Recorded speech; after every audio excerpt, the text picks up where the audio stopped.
right, we're here at Conference USA Media Day with Rice Owls head coach Greg Williams.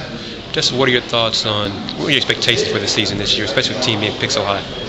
Well, my expectations were kind of predicted by that, by us being picked second in the preseason conference poll. So that's a real credit to our basketball team. I'm happy for them, and that's certainly a challenge for our basketball team. We're not going to be sneaking up on anybody this year, and this is the last couple of years we didn't have a preseason poll. So we would have been picked much lower last year than the third place we finished, I'm sure. But this year, as you said, we're picked second, and we're excited. I'm excited for our team and the hard work they've put in, and that's a challenge that hopefully we'll meet head on. We've already notified the team, let them know where we're picked, and know that there's no givens. That it's October. It's where you finish, not where you're picked in the preseason. So, and our players, I think, will handle that. My first year at Rice, first year we came into Conference USA, we were the preseason pick, and we did not handle that very well that year. So I'm anxious to see how this team will handle such high expectations. Do you think this team having went through a postseason situation, postseason play, and the stars you have coming back, how much of that do you think will carry over?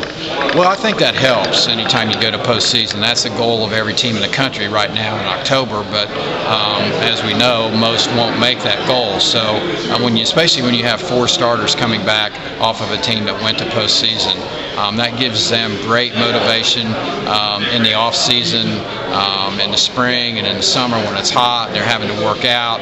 It helps give them a better focus and know that hard work will pay off, which going into last year we didn't know that. So that's the advantage you get out of postseason play. High expectations brings its own set of challenges, because if we finish third or fourth, we've had a bad year.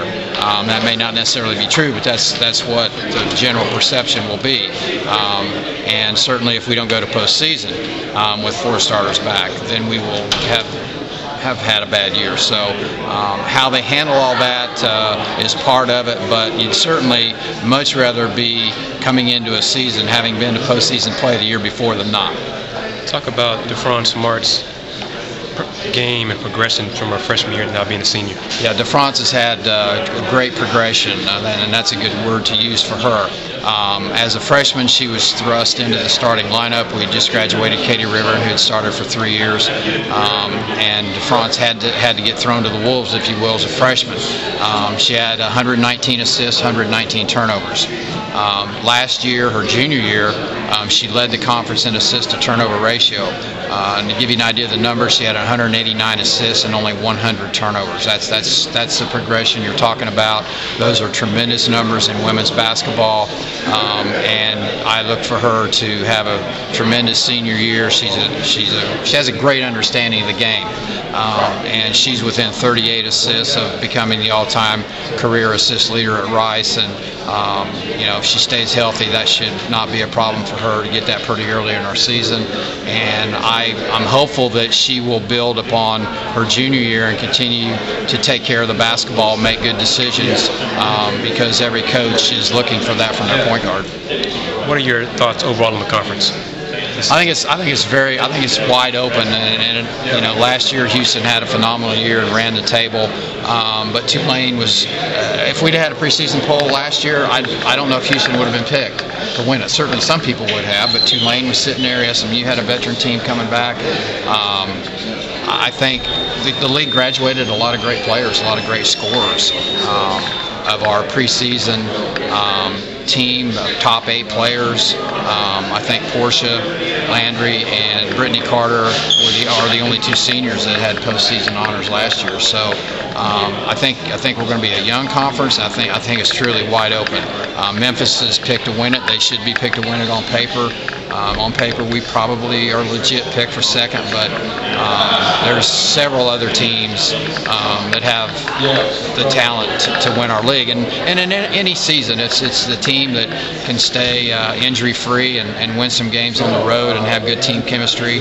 I think I don't see I think the conference winner this year could have as many as 5 or 6 losses. Do you see the league being able to get a couple of bids like it did last year into the league? Personally, no. I don't. I hope I'm wrong.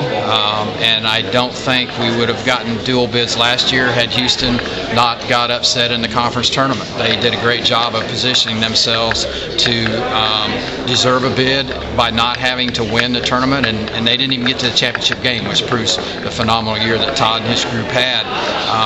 But had they won the tournament, personally, I don't think UCF or any other team would have gotten a bid, and that's something that our conference is challenged to do and to get better overall. Thanks, Coach. Thank you very much.